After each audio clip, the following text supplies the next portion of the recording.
মই বৰ্তমান আছোঁ ২ নং এঙেৰা কোঁৱৰ গাঁও। এইটো মাহমৰা সমষ্টিৰ পৰা হেনো চৰাইদেউৰ ওচৰতে। তো এনেকুৱা এটা পৰিয়ালৰ ঘৰলৈ আহিছোঁ, মানে যিটো নেকি ল'ৰা বহুতকেইটা আছে, কিন্তু ইয়াৰ 3জন ল'ৰা গোটেইকেইজন বিকলাংগ, কিন্তু জন্মৰ পৰা নহয় ন? খালি এটা জন্ম পা চকুৱে নেদেখা, এটা জন্ম পা, এটা জন্ম পা জন্মগত হিত। তাৰপিছত এই ভাইটি কিমান বছৰ? ইয়াৰ 4 বছৰ হ'ল। কিবা এটা পৰিছিলে নেকি? কোৱা নহয়, এইটো পূজা চাবলৈ গৈছিলে, তেতিয়াই লাগিলে। ই মানে খোজকাঢ়িব নোৱাৰে। তাৰপিছত ই সেনেকৈ খোজকাঢ়িব নোৱাৰে। ইয়াক খোজকাঢ়া মই ভিডিঅ'টো দি দিম বাৰু। মানে কি হ'ল, ইহঁতৰ ঘৰখনৰ ইহঁতৰ চিকিৎসাৰ কাৰণে পইচা লাগে বিশেষকৈ, আৰু সেয়াত মানে পইচাটো গৈছে কাৰণে বা তাত দিবৰ কাৰণে পইচা নাই, চিকিৎসা কৰিবৰ কাৰণে পইচা নাই। সেইটো কাৰণে মানে পৰিয়ালটোৰ অৱস্থাটো বেয়া হৈ গৈ আছে মানে। আৰু ঘৰটো দেখাই দিছে, এইটো ঘৰ। সিহঁতৰ মানে কি হ'ল, ঘৰৰ যিটো পৰিস্থিতি, সিহঁতৰ যিখিনি কথা ক'লে মোৰ নিজে বহুত বেয়া লাগিছে। সেইটো কাৰণে আপুনি কৈ দিয়কচোন গোটেই কথাখিনি। মই কেলৈ কওঁ, মোৰ চৰকাৰে মোক সুবিধা কোনো একো নিদিয়ে। অৰুণোদয় পইচা নাপালোঁ, ভোট দিবলৈ কয়, ভোটো দিলোঁ। এই ল'ৰাৰ কাৰণে চিকিৎসা কৰিবলৈ ক'ৰবাত বোলে আধাৰ কাৰ্ড দিবলৈ কিবা ক'বলৈ চব কৰিলোঁ। কৰি হ'লেও মোক মানে একো সুবিধা নিদিয়ে। কিন্তু মোৰ ওচৰত প্ৰেচিডেণ্ট থাকিলে 2জন, মোৰ এজন দদা শহু আৰু এজন মানে এজন সৰু দদা শহু প্ৰেচিডেণ্ট আছিলে, শৰৎ কোঁৱৰ, দীপেন কোঁৱৰ। তেওঁলোক আছিলে। মোক মানে কি হ'ল, সিহঁতি ওচৰ চুবুৰীয়া মানে নিজৰ মোৰ বংশ পৰিয়াল হয়, আত্মীয় কুটুম হয়। তেওঁ কিন্তু এদিনো সহায় নকৰিলে মোক। মোৰ ল'ৰা ছোৱালীকেইটা এনেকুৱা অৱস্থাত থাকি মই নিজৰ মাকজনী এনেকুৱা কষ্টত ভুগিছোঁ। মোক বগৰ মাছ টকা মই যিমান কষ্টত আছোঁ, মোৰ এনেকুৱা ডেকা ল'ৰাটো মুখৰ আগত থাকি মোক ভাল লাগিব নি? এটা কণা, এইটো এটা এনেকুৱা গতি। মই নিজে জানো। চৰকাৰে কিন্তু এটা সুবিধা নিদিলে মোক। অৰুণোদয় পইচাও কৰিলোঁ, মোক নাম কাটি বেলেগক ভৰাই দিলে। সিহঁতি পইচা খাই বেলেগক ভৰাই দিছে। মিটিঙো মাৰিবলৈ গৈছোঁ মই, পইচা খৰচ কৰি। জগন্নাথ মন্দিৰত মিটিং মাৰিবলৈ গৈছোঁ মই, কিন্তু একোৱে নাপালোঁ মই। মানে দুখটো লাগিছে। এতিয়ালৈকে বিকলাংগ আঁচনি একো পোৱা নাই? মানে কি হ'ল, খুৰীদুজনী দেখিছে একদম সহজ সৰল, মানে যিখিনি কৈছে মানে মনৰ পৰা কৈছে, একেবাৰে সহজ সৰল এটা পৰিয়াল হয়। কিন্তু এনেকুৱা দুখীয়া মানুহৰ যিটো আমাৰ লেখীয়া এনেকুৱা দুখীয়া মানুহক মানে কি হ'ল, এতিয়া নিজে কৰিব পৰা নাই। যিটো এতিয়া ধৰি লওক সিহঁতৰ বিকলাংগ হৈছে ন, এতিয়া যিটো খৰচ হ'ব চিকিৎসাৰ কাৰণে, সেইটোৱে সিহঁতে বহন কৰিব নোৱাৰে। সেইটো কাৰণে মানে কি হ'ল, মই বিশেষকৈ ভিডিঅ'টো বনাই ৰাইজলৈ থলোঁ। মই কাৰণ নিজেও কৰিব নোৱাৰোঁ, আৰু ৰাইজেও যদি নোৱাৰে, মানে এইটো বিকলাংগ যিটো আঁচনি এটা থাকে চৰকাৰৰ পৰা, সেইটোও যদি পোৱা হ'লে, কাৰণ ইমান বছৰ হৈ গ'ল, সেইটো ওচৰৰ মানে মানুহে দেখিছে যদিও এতিয়ালৈকে সেই আঁচনিটো পাবলৈ মানে সিহঁতেও সক্ষম হোৱা নাই, আৰু সিহঁতেও দিয়া নাই। সেইটো কাৰণে মই ভাবোঁ যে মানুহে দুখীয়া মানুহক চকু দিব লাগে, বিশেষকৈ এনেকুৱা ধৰণৰ যি নেকি কষ্ট সঁচাকৈ হৈছে, যি নেকি আঁচনি সঁচাকৈ পাব লাগে, অৰুণোদয় পাব লাগে ন। যি নেকি ঘৰতে এটা যদি চাকৰি থাকে, তেনেকুৱা মানুহে যদি অৰুণোদয় পায়, আৰু মানে কি সিহঁতৰ পইচা কি প্ৰয়োজন আছে? কিন্তু ইহঁতৰ পইচাৰ প্ৰয়োজন আছে। অৰুণোদয় আঁচনিটো পালেও সিহঁতৰ ঘৰখন চলি থাকে, চাউল দাইলৰ পৰা আদি কৰি। কিন্তু সিহঁতৰ চিকিৎসাৰ কাৰণে যদি পইচা লাগে, এতিয়া লাখ টকা লাগিব ন, এতিয়া ক'ৰ পৰা দিব? সেইখিনি মানে আপোনালোকে হ'লেও অনুভৱ কৰক। তাৰপিছত সেইটো কাৰণে মই এটা কাৰণে ভিডিঅ' কথা, মই ইহঁতৰ চিকিৎসাটো মই দিব নোৱাৰোঁ। সেইটো কাৰণে মই ৰাইজলৈ ঠেলি দিওঁ। ৰাইজে এইটো চাই পিনে আপোনালোকে নিজে কওক। আপোনালোকে যদি নিজে কিবা এটা দিবও বিচাৰে, নিজে আহিব। কাৰণ মই একো ক'ব, মই আপোনালোকক অকল দেখাই দিবহে পাৰোঁ। আৰু মেইন কথা, যিসকল এতিয়া তলত যিসকলে মানে এতিয়া কিবা কিবি উঠিছে, প্ৰেচিডেণ্টসকল বা মেম্বাৰসকল, সিহঁতৰ কাম কি? সিহঁতে যিখিনি মানুহে দিব বুলি কৈছে নিদিয়ে, সিহঁতি মানুহবোৰ কেনেকুৱা ভাবিছে নাই? এনেকুৱা লোভীয়া মানুহ আছে, মানে কি হ'ল, মানে ধনৰ ওপৰত নিৰ্ভৰ কৰে, টকাৰ ওপৰত নিৰ্ভৰ কৰে। টকাৰ ওপৰত নিৰ্ভৰ কৰি সিহঁতি কোনো একোৱেই নিদিয়ে। আমাৰ নিচিনা পাঁচখালি মানুহ, আমি পাঁচখালি মানুহ হয়, আমি নিব নোৱাৰা মানুহ হয়। আমাক কোনো চৰকাৰে হয় মানে চৰকাৰে দিয়ে, কিন্তু বস্তুটো চৰকাৰে নিদিয়াকৈ নাথাকে। যিখিনি পাৰ্চেণ্টেজ মানুহ এতিয়া ঘূৰি ফুৰে, যে দলত ঘূৰি ফুৰা বাগৰি ফুৰা মানুহখিনিয়ে, সেই মানুহখিনিয়ে নিদিয়ে। কিন্তু মই এবাৰ মোক ভোট দিবলৈ মানুহে মোক চবেই কৈছে মই ভোট নিদিওঁ, মই দোকান খুলিম, তামোল পাণ বিকিম, সেইটো কৰিম।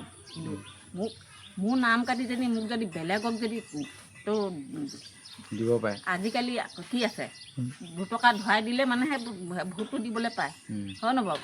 কিন্তু সেই অৰুণোদয় তেনেকুৱা ছিষ্টেম হৈ গৈছে। কিন্তু হিমন্ত বিশ্ব শৰ্মাই অৰুণোদয় কাকো নিদিয়াকৈ নাই থকা, চবকে দিছে, চবকে গোটেইখিনিকে দিছে, চব ৰাইজৰ চৰকাৰে দিছে। কিন্তু এনেকুৱাবিলাক মানুহ আছে সিহঁতি কি কৰিছে মানে ধনৰ লোভত যে মানে ধনৰ লোভত আৰু গম পাইছে আৰু ধনৰ লোভত কি কৰে মানুহে। কিন্তু ইয়াৰ মানে কি হ'ল মই ক'বলৈ গ'লে মানে চৰকাৰখন দূষিত নহয়, যিখিনি পালি পঢ়িয়া সেইখিনিয়ে দূষিত। মানে কি হ'ল কথাটো, মই কেলৈ কৈছোঁ চৰকাৰ চব একেই থাকে হা, কিন্তু তলত যিখিনি এতিয়া মই সেইটো কথাই কৈছোঁ যে যিখিনি MLA হওক, এতিয়া মেম্বাৰ প্ৰেচিডেণ্ট এনেকৈ ধৰি লওক এটা ছিষ্টেম থাকে ন, সৰুৰ পৰা এনেকৈ ডাঙৰলৈ এটা শাখা থাকে, শাখাৰ পৰা এনেকৈ মূললৈকে এনেকৈ গৈ থাকে।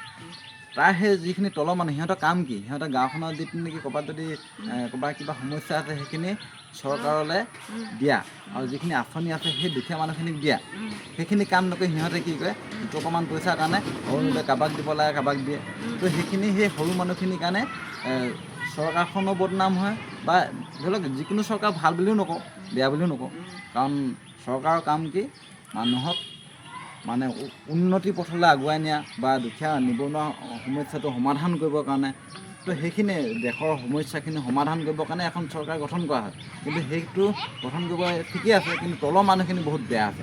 কাৰণ এই মানুহঘৰ এজন MLA নেচায়হি, এই মানুহঘৰক MLA মানে চাবলৈ এঘৰ যদি যাবলৈ হয় MLA সিমান কামো নাই, মানে ইমান সময় নাই। সেইটো কাৰণে মই কৈছোঁ যে সেইখিনি কাম কাৰ এজন ইয়াৰে কি হ'ল মেম্বাৰ হওক, প্ৰেচিডেণ্ট হওক, এইসকলৰ কাম। কিন্তু এইসকলে কি হ'ল এইসকলে নকৰে। সেইটো কাৰণে কি হ'ল চৰকাৰৰ বদনাম এটা হয়। কিন্তু কাৰণ এইঘৰ মানুহে অৰুণোদয়নো কিমান টকা 1200 টকামান পায় ন, তো সেইটো এটা আঁচনি ধৰি লওক চৰকাৰ পিনৰ পৰা সেইটো এটা পাব লাগে। পইচানো 1200 টকা একোৱেই নহয়, পইচাটো মুঠতে এতিয়া দিলে 3 মাহৰ মানে 4 মাহৰ কাৰণে নে কিমানৰ কাৰণে 9000 টকা দিছে। মইতো ডকুমেণ্টছ পূৰা দুবাৰকৈ ক্লিয়াৰ দিছোঁ, ডকুমেণ্টছ দুবাৰকৈ ক্লিয়াৰ দিওঁ মোৰ পইচাটো নোসোমালে মানে কি হ'ল এনেকুৱা মানুহ আছে কূটনীতি নাম অহা বস্তুটো মোক কাট খাই গ'ল। মানে সেইটো কাটি দিয়া মানুহ মই জানো। মানে কোনোবাই যদি আজি 5 টকা বেলেগে হ'লেও 20 টকাও ভৰাই দিব পাৰে, হয় নাই বাৰু? মই কি বেয়া কথা কৈছোঁ নেকি? কিন্তু মই সেইকাৰণে এবাৰতে কৈছে ভোট দিবলৈ বুলি কৈছে, ভোটটো দিয়াটো দূৰৰ কথা, মই কিন্তু দোকানহে খুলিম। এতিয়া মানে ভোটটো এইটো কাৰণে দিবলৈ মন নাই বুলি কৈছে। কেলৈ জানে নাই? কাৰণ প্ৰত্যেকখন চৰকাৰকে প্ৰত্যেকবাৰে ভোট দিছে, কিন্তু এখন চৰকাৰেও মানে সহায় কৰা নাই। মানে সেইটো কাৰণে মানে হতাশাত ভুগিছে মানুহে যে কাক দিম ভোট কাক দিম, মানে কোন যোগ্যজন বিচাৰি পোৱা নাই। মেইন কথা যোগ্যজনক আমি বিচাৰি পাবলৈ এতিয়া অসুবিধা হৈছে, সেইটোৱে মানে ওপৰপৰা তেওঁলোকে ঠিকেই কয়, কিন্তু তলত যিখিনি মানুহ আছে না, তলত যিখিনি মানুহ আছে হেৰি মানুহ যিখিনি সিহঁতি মানে কি হ'ল এনেকুৱা মানুহ আছে ধন নেদেখি লোভত মৰা গোটেই আছে। আমি আকৌ ধনৰ লোভত নমৰোঁ, কিন্তু আমাক লাগে মানে ভাল মানে হেৰি লাগে, শিষ্টাচাৰ লাগে। মানে যিবিলাক মানুহে যদি টকা পইচা নাপায়, কোনোবা কিবা এনেকুৱা ঘৰ আমাৰ নিচিনা মানুহ আছে নহয়, ঢেৰ আছে। তেনেকুৱা মানুহবোৰক সুবিধা পাওক, সুবিধা পাওক, আমাকো দিয়ক, চৰকাৰে চকু মেলি চাওক। চৰকাৰে চকু মেলি চাইছে, কিন্তু পালি পঢ়িয়াখিনিয়ে গণ্ডগোল লগাই দিছে, গণ্ডগোল। কিন্তু মই এতিয়া ক'বলৈ গ'লে ঢেৰ কথা আছে, ঢেৰ কথা মোক ক'বলৈ অপায় অমংগল হৈ আছোঁ। মই যিটো এতিয়া আগত যেনেকুৱা ছিষ্টেম লাগিছে সেই 4 মিটাৰ ছোৱালীজনীয়ে ফটো মাৰি থৈ গৈছিলে, অকল অচলীয়া চালি দি সোমাই আছিলোঁ। কিন্তু এতিয়া মানে এডোখৰ বনালোঁ, ভিতৰতো দেখাই দিছা, একো নাই দেখুৱাই দিয়ক, মই একো নাই, চব দেখুৱাই দিয়ক। আপোনালোকে চব ইয়াতে সিজোৱা মেলা কৰে, মই সোমোৱাই নাই বাৰু এতিয়ালৈকে। ইয়াতে সিজোৱা মেলা কৰা দেখিছোঁ, হয় নাই? তাৰপিছত এইপিনেতো পানী পৰি আছে দেখিছোঁ, নতুন টিং লগাইছোঁ, পানী পৰিছে, সেই কাঁহী পাতি থৈছে, এয়া ড্ৰাম পাতি থৈছে। তাৰপিছত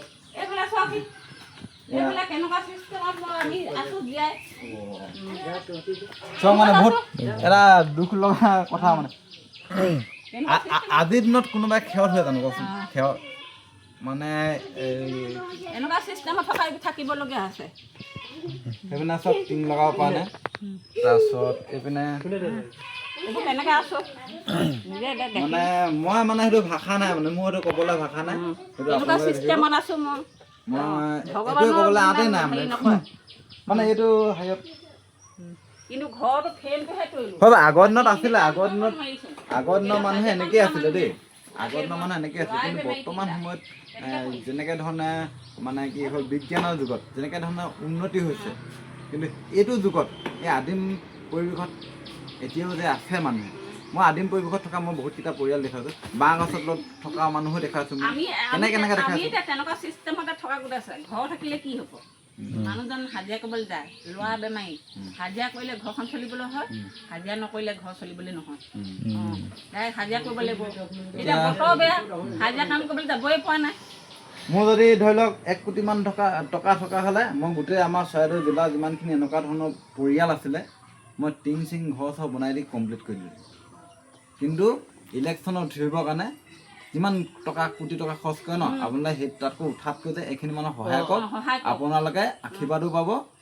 আপোনালোকে সেইখনত যে মানুহৰ সেৱা কৰিম বুলি যে আপোনাৰ কোটি টকা যে ঘটিবৰ কাৰণে যে এটা প্ৰক্ৰিয়া চলাইছে, সেইটোতকৈ আপোনালোকে মই কৈছোঁ আপোনাৰ আইডিয়া এটা দিছোঁ, যিকেইজনে বিধায়ক উঠিছে ন, সেইটো আইডিয়া এটা দিছোঁ। যদি সঁচাকৈ যদি আপোনালোকে ৰাজ্যৰ কাম কৰিব বিচাৰিছে, এইখিনি মানুহ মই দেখুৱাই দিম।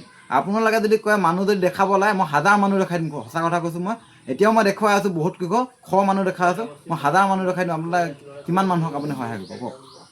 আমি এতিয়া এনেকুৱা চিষ্টেমত যদি আছোঁ নহয়, ল'ৰা ছোৱালী লৈ ঘৰ দুৱাৰ এনেকুৱা, এইফালে টিং লগোৱা নাই, হাজিৰা কাম কৰা মানুহ সেইখিনি কৰিলোঁ, আধাটোতে কৰিবই পৰা নাই, টিং বেয়া দি থৈছোঁ।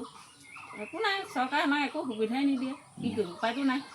দিলেহে হেৰি কি ক'ম আৰু মই আমাৰ সেইপিনেও বহুতক কাটিছে ধৰি লওক। ঢেৰ মানুহ অৰুণোদয় মানে পোৱা মানে পইচাটো যি মানে কি হ'ল, যি শাসকীয় দলত থাকে ন, সেই শাসকীয় দলত ঘূৰিব লাগিব, ঠিক আছে। এতিয়া মানে সেইটো পায় বুলি জানো বাৰু, কাৰণ ময়ো কোনো দলৰ নহয়, মই তাকে দম দিওঁ। মানে যিটো ভুলটো দেখিলে মই দম নিদিয়া নাই। সেইটো কাৰণে আমাৰ ঘৰটো পোৱা যোগ্য আছে, আমাৰ ঘৰটো দেখিলেও গম পাব, আমাৰ ঘৰটো পোৱা যোগ্য আছে আঁচনি কিবা কিবি, কিন্তু নেপায় মানে দেই। সেইটো নাপাওঁ, কিন্তু কিছুমানে ঘূৰিলে বুলি পায় বুলি জানো মানে দেই। বহুতে ঘূৰে যে সেইকাৰণে পায়। নিজৰ চাকৰি নোকক দিছে, কিন্তু টকা পইচা তাক ঘোষ দি নিজৰ চাকৰিটো নোকক দিলে, এনেকুৱা মানুহ আছে। তাৰপিছত আহিলে নেক্সট কংগ্ৰেছ আহিলে, কংগ্ৰেছৰ 10 বছৰ উচ্চশিক্ষা খাই গ'ল, চবেই জানে 15 বছৰ খাই গ'ল, চবচিকালৰ হৈ 15 বছৰ আজি একো নাপালে। একো নাপালে। বিজেপি দলৰ প্ৰধান মানে হেৰি যোগেন মোহনক আনি এখন ঘৰতে মই মানে মিলি পাইছিলোঁ, প্ৰথম যোগেন মোহনক আনি। তাৰপিছত পিছত মই চৰাইদেউ পঞ্চায়তৰ প্ৰেচিডেণ্ট আছিলোঁ, মানে মণ্ডল চৰাইদেউ মানে পঞ্চায়তৰ সভাপতি মানে প্ৰেচিডেণ্ট হিচাপে সম্পাদক হিচাপে মই কাম কৰিলোঁ, কিন্তু কাম কৰা তথাপি মই একো নাপালোঁ। আপোনাৰ খেতি কৰে নাই? আমাৰ খেতি বাতি নাই, মই চাউল আৰু আলুহে লৈ আহিছোঁ দেই, আৰু বাকী মানে পিছত চেষ্টা কৰিম। আমাৰ খেতি বাতি নকৰোঁ। এই বিটু তই